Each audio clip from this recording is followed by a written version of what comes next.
All right, and we are back here on the GSMC Football Podcast. And for the second part of the show, we're going to now get into talking about the Giants once again, talk about their most recent loss to the Saints and how that kind of unfolded. And yeah, pretty low scoring game. And I did originally have the Giants with the points in this game, but then I changed it to the Saints. And the Giants ended up covering anyways, because they scored their only touchdown that they scored. They made it 14-9. Then they wanted to make it a 3-point game, so they went for two, and Drew Lock throws it. It gets deflected in the air, and there's all these Saints players around the ball to knock it down or intercept it, but somehow it finds Malik Neighbors. He catches it, and that makes it 14-11.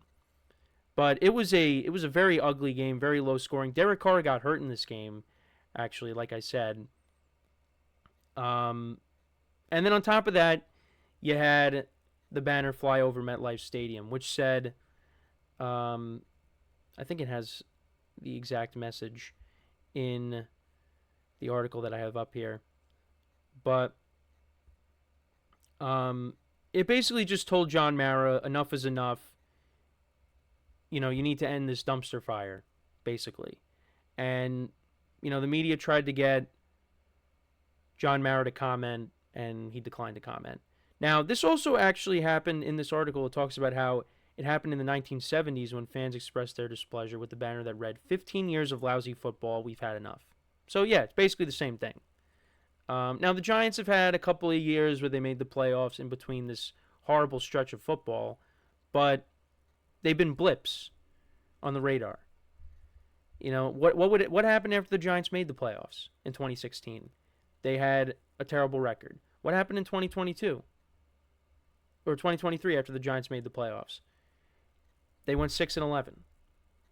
Now, they played better down the stretch, but they were not a good football team last year, and now they're even worse this year. They're now 2-11. They have now missed the playoffs in 11 of their past 13 seasons. And this could be the worst season by far, because even worse than Ben McAdoo, even worse than Joe Judge. It's unbelievable. Brian Dable said when talking about the plane that flew over, look, we won 2 games. I'm not happy either. The energy from him has just been taken away. And at the end of the game, he tried to throw off his headset, his hat, and his glasses all at the same time. It's not going well. It's not going well. He also said, I'm disappointed. We have 2 wins, so just going to keep on grinding it out, trying to keep developing these young players, get ready for next week. There's no substance to that answer. But, what do you want him to say? The team has 2 wins. It's been the same thing every week. So, yeah, this is exactly what it said. It said, the banner said, Mr. Mara, enough. Please fix this dumpster fire. It's been horrible. Giants had 12 penalties for 112 yards in Sunday's contest. They had a holding penalty on a 56-yard punt return by Marset. So that touchdown got called back. And then this is the funny part. So the Giants actually had an opportunity to tie this game and send it to overtime, right? And it was pretty much a chip shot field goal, right? It was going to be a 35-yarder. All right, so maybe not a chip shot, but still a 35-yard field goal. Graham Gano's going to kick, and he has not been good these last couple of years. Giants got to get a new kicker.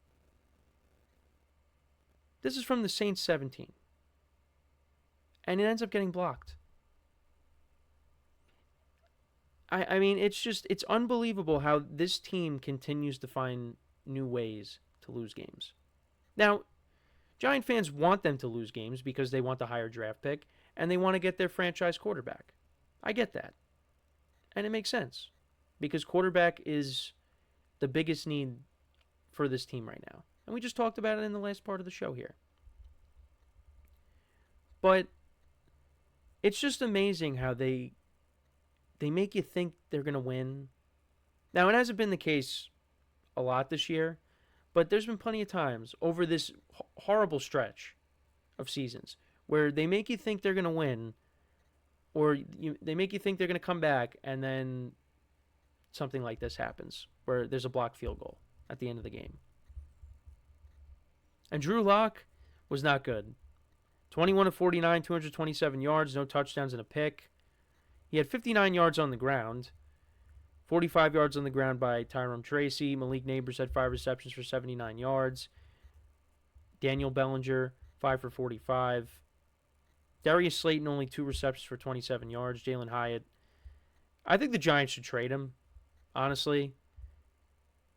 Try to get something for him, because I don't know how he's going to... I mean, I guess maybe with Darius Slayton leaving after this year, you keep him around, but Jalen Hyatt's been a disappointment. But I think it's also because the Giants' offense is not very good. And then the Giants' defense, only 2 sacks on the day. As for the Saints, Derek Carr, before he got hurt, he went 20 of 31 for 219 yards, a touchdown and a pick. Alvin Kamara had 44 yards on the ground.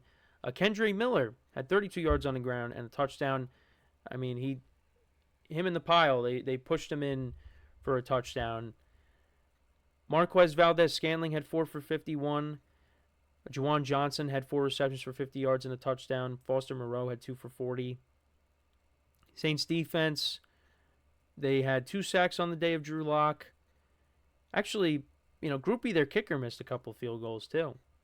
So, but I thought the Saints were going to cover in this game, just because, they were down. The Giants were down Dexter Lawrence. I don't think Deonte Banks was playing. It's just, I thought they'd at least cover. And it looked like they were going to, but then the Giants, of course, have the backdoor with the touchdown and the 2-point conversion.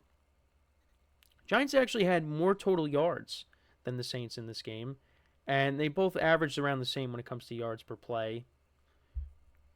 But I did want to talk about Derek Carr briefly. So he did end up getting hurt. He landed awkwardly on the sidelines, taking a hit. And he's going to miss the next few games. I believe it's because of a hand injury. So, yeah, he suffered a major fracture in non-throwing hand. He's likely done for the season. This is a couple of days ago. This is reported by Ian Rappaport and Tom Pelissaro. Sustained a significant fracture in his left hand. He'll miss multiple weeks, and it's almost certainly season-ending. Yeah, because, at this point, it's a lost season for the Saints. If he's able to come back like the last game of the season, are you really going to want to bring him back? No. So, it's been a rough couple of years for Derek Carr. It's not what Saints fans are hoping for. Saints are a team that, I did talk about them in the last segment. They're going to have to go in a different direction, I think. You still got some veteran players on this team, but it's just not going to happen. And we will see what happens. But, just getting an update on my phone about the Yankees trying to get somebody from the Astros. They end up pulling that off. That would get me very excited. But, we'll see what happens there. At least one New York team is, outside of Sunday, because Sunday I was upset. But, yesterday they signed a pitcher. That was good. And they signed Max Fried from the Braves, is very good. And we'll see what they do. They got to do more, but at least they're keeping me sane, because the Giants.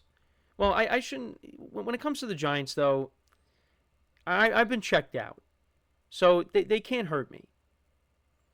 It's just, it's sad to see what the franchise has become, because this used to be a team that you respected. They're not. They're a laughingstock right now, and I'm hoping that they draft the right quarterback. I hope they do keep Brian Daboll and Joe Shane. Let them draft one more time. Maybe you bring in some more free agents and see what this team does next year. And if it's another season like this, then they're gone. But for right now, I think they should keep them. So, but when you look at the schedule coming up, there's no more wins. There's no more wins. Um, could they maybe beat the Falcons? I mean, listen, Kirk Cousins has not been good. So, if the defense can force some turnovers and they can get after him, you never know. The Colts, I mean, Anthony Richardson can turn the ball over. But I just, it's not happening. Those are the two games that I could see, like, you can maybe say, maybe. And maybe the Eagles with, their backups playing, they're not winning another game. It's not happening. It's not happening. But that's where we're at. That's where we're at with New York football. Both teams. I mean, the Jets at least, they were winning, and you thought, all right, maybe they're going to end their losing streak. Didn't happen. Aaron Rodgers threw for 300 yards. Devontae Adams and Garrett Wilson both had over 100 yards each. You thought, okay, maybe they have a chance. They, of course, lost. But the Giants, I thought for a moment maybe they were going to pull it off, but didn't happen. They're going to get the number 1 overall pick. So, before we go to break, let me know what you guys think, though, about this game, about the message that the Giants fans have for ownership. Let me know in the comments. Before we go to break, like I said, just want to remind you guys to tip or donate and get your comments recognized. Make sure to hit that super chat button in the chat if you want to see me acknowledge any thought or comment you may have throughout the live broadcast. It makes the show more lively, more entertaining between myself, the host, and you guys, the viewers. We appreciate your guys' viewership each and every day, so any contribution you can make to the show means the world to us as we put out content for you guys each and every day. And also, the other way to help out the show is by going to the link at the bottom of the show segment on the ticker, GSMCPodcast.net. That is GSMCPodcast.net. So when we come back from our next break, we will discuss the NFC South. We'll talk about the Buccaneers and their win over the Raiders, and where that division currently stands now, as the Bucs are now sitting on top of that division. So with that being said, stick around, and we'll be right back here on the GSMC Football Podcast.